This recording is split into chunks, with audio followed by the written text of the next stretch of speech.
Friends, ఇప్పుడైతే మన వినాయక స్వామి చేతిలో ఉండే లడ్డూని తీసుకున్నాను. ఇప్పుడు యాలం వేస్తాను అనమాట. అప్ప అమ్మ, మన ఆశ్రమవాసులు, అదే విధంగా మన సిబ్బంది, అదే విధంగా మన ఇంటికి వచ్చిన బంధుమిత్రులు, నా బిడ్డలు, నా అల్లుళ్ళు, నా వియ్యంకులు, మనవరాలు, మావారు అందరూ కూడా యాలంలో పాల్గొనొచ్చు. అందరూ యాలంలో పాల్గొనొచ్చు. యాలం పాట అయితే నేను పాడతాను కాబట్టి నేను పాల్గొనేదానికి అవకాశం లేదనుకుంటాను. యాలం అయితే మొదలు పెడుతున్నానండి. మీ పాట మీరు పాడుకోవచ్చు.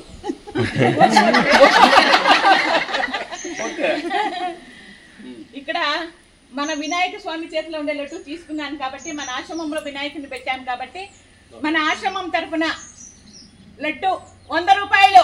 200. ఇక్కడ కండిషన్ ఏమంటే, మూడోసారి అంటే ఇంకొకరికి అవకాశం లేదు. రెండోసారి అన్నప్పుడే మీరు జాగ్రత్త పడి చూస్తే ఓకే. మూడోసారి అనేస్తే ఇంకా వాళ్ళ అవకాశం ఉండదు అనమాట. 2000 రూపాయలు. 2000 రూపాయలు. 2000 రూపాయలు. 3000 రూపాయలు. 4000 రూపాయలు. 5000 వచ్చింది అక్క. 5000 చెప్పింది. 5000 చెప్తుంది. 5000 చెప్పింది అమ్మ. 5000 చెప్తాను. 5000 రూపాయలు. 5116.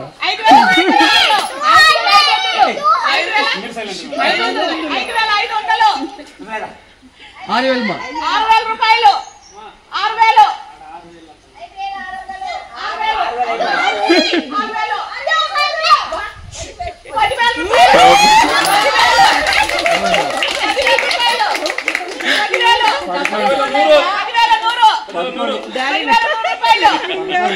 10,000 ఒకటోసారి. 11,000 రూపాయలు. 11,000 ఒకటోసారి. 11,000 రూపాయలు. 11,000 రూపాయలు. మా పెద్దలుడు గిరీష్ అది. 11,000 రూపాయలు. రెండోసారి 11,000 రూపాయలు. మన భాగ్యమ్మ పాట 11,001. 11,116. 11,000 రూపాయలు. 12,000 రూపాయలు. రేఖపతి 12,000 రూపాయలు. 12,000 ఒకటోసారి. 3 రూపాయలు. 12,000 రూపాయలు. 12,000 రూపాయలు. 12,000 రూపాయలు. 12,011 రూపాయలు.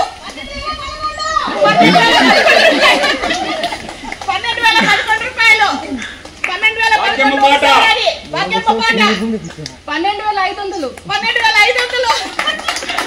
12,500 ఒకటోసారి.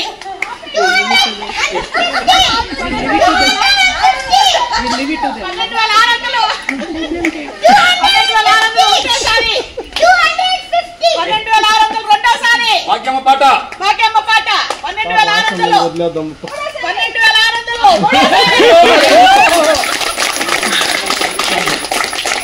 12,600 రూపాయలు. భాగ్యమ్మ పాట. భాగ్యమ్మ పాట.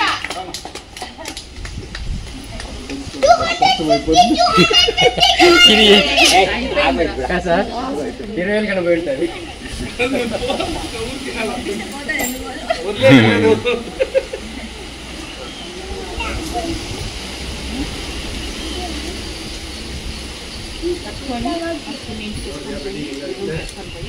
దేవుడు దగ్గర ప్రసాదం పెట్టేసి మళ్ళీ సరే అన్నమాట. ఫ్రెండ్స్, ఇక్కడ ఏమంటే ఎవరైతే వినాయక స్వామి లడ్డు ఏలం పాడిన వాళ్ళ ఇంటికి తీసుకెళ్లి వాళ్ళ దేవుడి దగ్గర ప్రసాదం, నైవేద్యంగా ప్రసాదం పెట్టి దాని తర్వాత తీసుకొచ్చి అందరికీ పంచుతారు. కాకపోతే మన భాగ్యం ఏమంటున్నారంటే, మీరే మాకు దేవుళ్ళు అంటున్నారు. తన గొప్ప మనసు అది.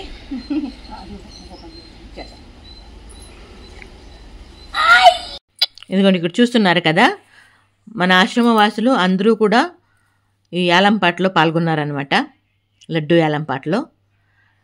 కాకపోతే వాళ్ళకి డబ్బులు ఎక్కడు అమ్మ అని మీరు అనుకోవచ్చు. పూర్తిగా నిరాధారణ గురైండే వాళ్ళ డబ్బులు అయితే నేను కడతానని చెప్పాను. అదేవిధంగా ఆర్థికంగా బాగుండే వాళ్ళైతే వాళ్ళ డబ్బు పెట్టి వాళ్ళు తీసుకుంటారనమాట, వాళ్ళు పడతారు. అదేవిధంగా ఇంకా నా బిడ్డలు అల్లుళ్ళు ఏంకులు వచ్చారు కదా, వాళ్ళైతే వాళ్ళ డబ్బులు పెట్టుకుంటారనమాట. ఇంకా ఈరోజు అయితే లడ్డు ఇంకా ఎక్కువే పోయిండేది. కాకపోతే ఏమంటే ఆశ్రమవాసులు పోటీ పడుతున్నారన్నట్లుగా మా పిల్లలు అయితే వదిలేశారండి. వద్దు, వాళ్ళ దగ్గర పోటీ పడితే బాగుండదు అన్నట్లుగా. మా పెద్దమ్మాయికి అయితే తనే తీసుకోవాలని ఉంది, పెద్దమ్మాయికి అల్లుడికి. కాకపోతే ఏమంటే ఆశ్రమవాసులు పోటీ పడతా అంటే బాగుండదు అన్నట్లుగా వదిలేశారు. ఫైనల్గా భాగ్యం అయితే తీసుకున్నారు. తెలుసు కదా మీకు, లాయర్ భాగ్యమ్మ మన ఆశ్రమంతో రూమ్ తీసుకొని ఉన్నారన్నట్లుగా తనైతే తీసుకున్నారనమాట. తన డబ్బులు కూడా ఫోన్పే చేశారు. అది కూడా మీకు స్క్రీన్ షాట్ ఉంది, మీకు పెడతాను. ఎందుకంటే ఇదేమో ఉత్తుగా పాడారా అన్నట్లుగా కూడా మీరు అనుకోవచ్చు. కాకపోతే కాదండి, ఇది రియల్గా మన ఆశ్రమంలో లడ్డు యాలం పాట ఈ రకంగా ప్రతి సంవత్సరం కూడా జరుగుతుంది. లాస్ట్ ఇయర్ మన పొట్టెప్ప పాడారనమాట. పొట్టెప్ప పాట అప్పుడైతే 3000 చిల్లర 600 700 అనుకుంటాను. ఈ రకంగా అందరికీ అవకాశం ఉంటుందండి. చూశారు కదా, మా మనమడు మనమరాలు కూడా పాల్గొన్నారనమాట. ఇప్పుడైతే లడ్డూని మన ఆశ్రమంలో ఉండే దేవుడి దగ్గరికి తీసుకెళ్ళి భాగ్యం ఈ రకంగా తీసుకొచ్చారు. ఇప్పుడు అందరికీ పంచిపెడతాం, మన వాళ్ళకందరికీ.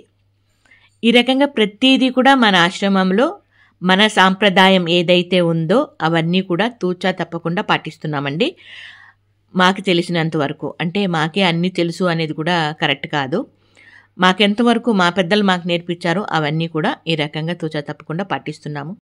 ఇంకా లడ్డు యాలం పాట అయిన తర్వాత ప్రసాదాన్ని అందరికీ పంచిపెట్టిన తర్వాత మన ఆశ్రమంలో వినాయక స్వామిని ఊరేగింపు కూడా చేశాము. దాని తర్వాత వినాయక స్వామి జల్జీ కూడా చేశాము, అంటే నిమజ్జనం అంటారు కదా, అట్లా కూడా చేశాము. అదంతా కూడా ఏ విధంగా చేశాము, మళ్ళీ డ్యాన్సులు, పూజలు ఇవన్నీ కూడా ఉన్నాయి. నెక్స్ట్ వీడియోలో మేము ముందుకు తీసుకొస్తానండి. మీ విలువైన సమయాన్ని కేటాయించి ఈ వీడియో ఆ వీడియో కూడా చూడగలిగితే చాలా సంతోషం. ఇంకా శ్రావణ మాసంలో పండగలు, అన్ని పండగలు కూడా చేశాము అంగరంగ వైభవంగా. ఏమంటే మన సాంప్రదాయాన్ని ఏది కూడా వదలకూడదు, అన్నీ కూడా తూచా తప్పకుండా చేయాలా అన్నట్లుగా చేస్తున్నాను. నాకు తెలిసినంతవరకు. అన్నీ నాకే తెలుసు అంటే కూడా కరెక్ట్ కాదు కదా. మా పెద్దలు నాకేం చెప్పించారో అవన్నీ కూడా ఈ విధంగా చేస్తున్నాను. మన వాళ్ళందరినీ కూడా సంతోషపెడుతున్నాను అన్నట్లుగానే అనుకుంటున్నాను. అది వాళ్ళు మీరు చెప్పాలా, ఇంతకుముందు వీడియోలోనే చెప్పానమాట.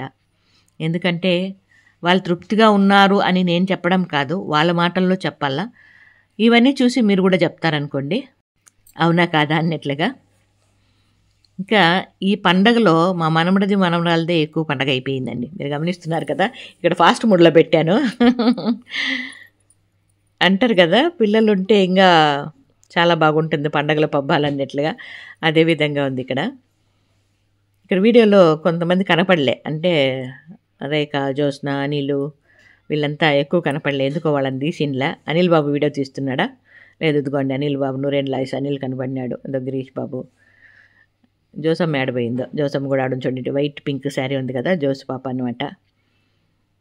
అందరూ వచ్చారు పండక్కి. మళ్ళీ మా చెల్లెలు మా మరిది లేటుగా వచ్చారు.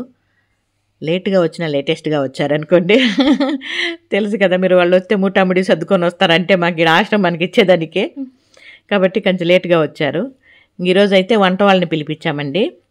వంటలన్నీ కొంచెం అంటే అందరూ కూడా కొంచెం ఫ్రీగా ఉన్ని అన్నట్లుగా, ఎప్పుడు వంట వాళ్ళు కూడా పండగ పుట్లో కూడా పని ఎందుకు అన్నట్లుగా మా చెల్లెలు వంట మనుషులను పిలుచుకొచ్చింది. అంటే వంట చేసే వాళ్ళని ప్రత్యేకంగా వాళ్ళు ఆ పుట్టుకు వంట చేసి వెళ్ళారనమాట. ఇదిగోండి లడ్డు యాలంకి మన ట్రస్ట్కి వచ్చిన 12,601 రూపాయలు భాగ్యమ్మ పంపించారు. ఇది ఈ పూట మన చిన్ని వీడియో మీద మీ అభిప్రాయం తెలియజేస్తూ వీడియో నచ్చితే లైక్ చేయండి. వీడియో చివరి వరకు చూసినందుకు మనస్ఫూర్తిగా కృతజ్ఞతలు. ఓకేనా, థ్యాంక్ యూ.